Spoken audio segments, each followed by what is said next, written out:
technikai kérdés, mennyi az idő? Na, akkor kezdhetjük is. No, jó reggelt kívánok mindenkinek! Mai sajtótájékoztatónk témája az önkormányzati választások után is nyertesek lehetnek a fiatalok. Miért mondjuk ezt? Ha az elmúlt 100 napra visszatekintünk, akkor azt látjuk, hogy érvényesült az az ígéret, amelyet Navracsics Tibor miniszterelnök helyettes tett a Fidelitas nyári táborában. Nevezetesen ez úgy hangzott, hogy a kormány stratégiai kérdésként tekint a fiatalok lehetőségeire, a fiatalok jövőjére, és ez azt jelenti, hogy az ifjúságpolitikának, a fiatalok helyzetének minden egyes szakpolitikában meg kell jelennie. És ha a 100 nap intézkedéseit nézzük, akkor azt láthatjuk, hogy ez valóban így történt, és 5 pontot szeretnék ismertetni, amelyek úgy látjuk, hogy kedvező irányba, kedvező kilátásokat tudnak teremteni a fiatalok számára. Az első a Széchenyi tervet érinti. Ugye tudjuk azt, hogy az új Széchenyi terv koncepciója az nemrég került a nyilvánosság elé, és társadalmi konzultáción is volt. Ennek kapcsán kiemelt helyen szerepel, hogy a lakástámogatásokat a gyermekvállalással kapcsolnák össze. Azt gondolom, hogy ez egy fontos segítség lehetne, és lesz is a gyermeket vállalni kívánó fiatal pároknak. De emellett a hétvégén Bencsik államtitkár úr bejelentette azt is, hogy a Fészek Rakó programot is újraindítják, amely szintén egy segítség lehet a fiatal pároknak is. A Széchenyi terv mellett a másik fontos kezdeményezés, amely a fiatalokat érinti, az a gyakorlatorientáltabb szakképzésnek a megteremtése. Ez azt jelenti, hogy a gazdaság szereplőit, a kereskedelmi és iparkamarát szorosan befonják a szakképzésnek a megszervezésébe, irányításába, és ezáltal a képzés rövidül, de gyakorlatorientált lesz. A mai világban, amikor szükség van jól képzett szakemberekre, hiszen ez állást és megélhetést jelent számukra, akkor azt gondoljuk, hogy ez egy pozitív kezdeményezés. A harmadik pont, amit ki szeretnék emelni, a fiatal orvosok helyzetét érinti.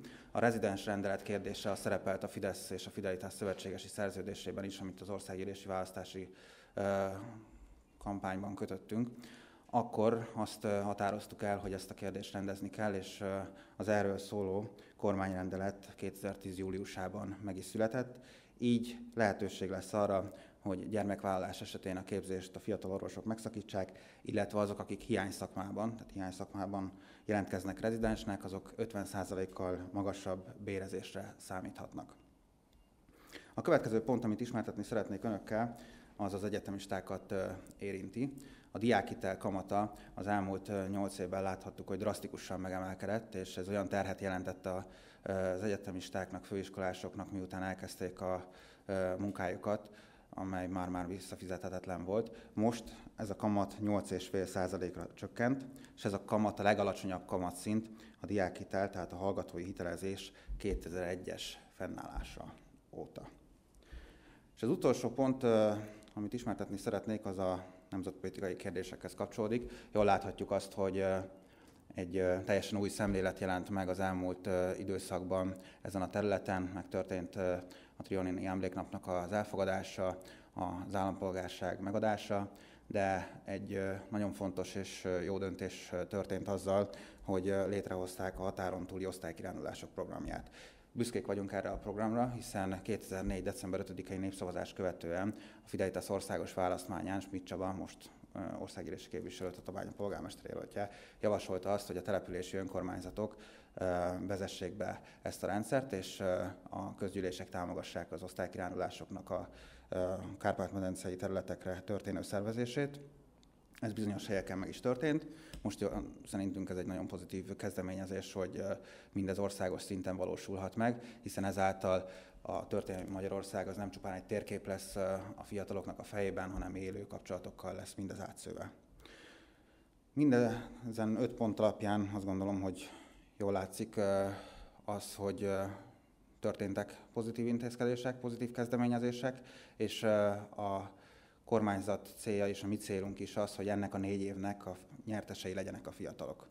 Tehát győztesen kerüljenek ki ebből a 4 évből, hiszen az elmúlt 8 év az arról szólt, hogy a kormányzati intézkedések mindig a fiatalokkal szemben fogalmazottak meg.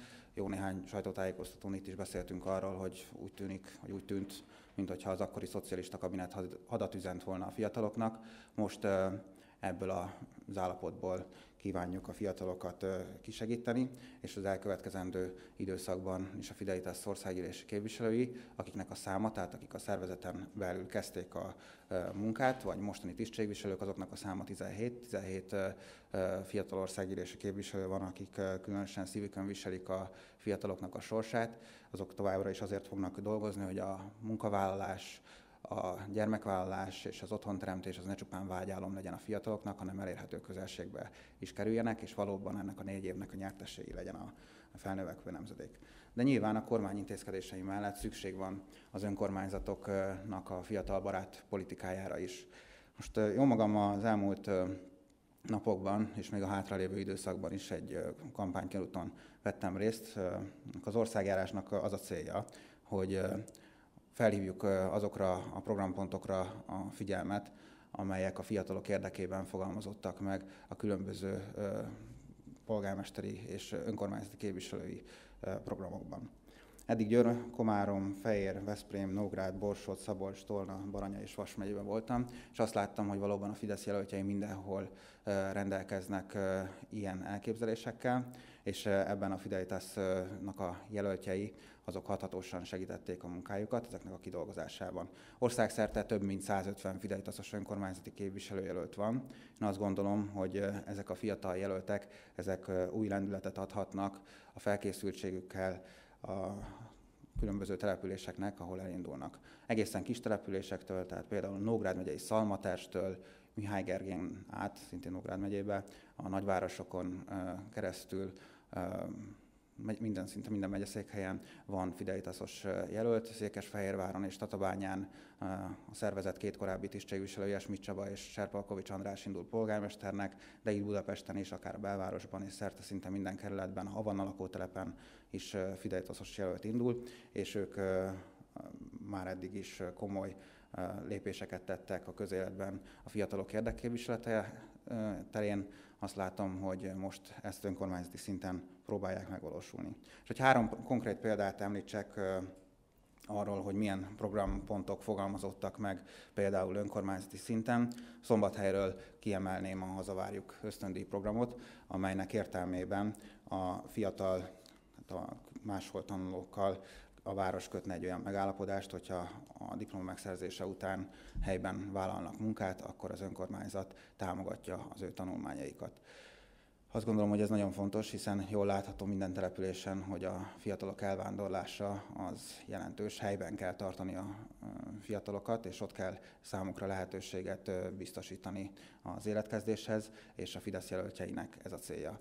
De vannak más elképzelések is. Baranya megyében például egy egészen komoly anyagot, egy ifjúságpolitikai koncepciót dolgoztak ki a jelöltjeink, és ezt odaadták a Baranya megyében induló képviselőjelölteknek, hogy legyen mihez nyúlni, hogyha a fiatalok terén pozitív változásokat kívánnak elérni. Pakson például extrém sportparkot szeretnének létrehozni, tehát minden területen megjelennek azok az elképzelések, amelyek a fiatalokat érintik, és az elkövetkezendő időszakban mi úgy látjuk, hogy ennek alapján az önkormányzati választások után a nyertesei lehetnek az elkövetkezendő időszaknak a fiatalok. A Fidelitas jelöltjei, mint mondtam, több mint 150 helyen ezért fognak dolgozni. Köszönöm szépen. Van-e kérdés?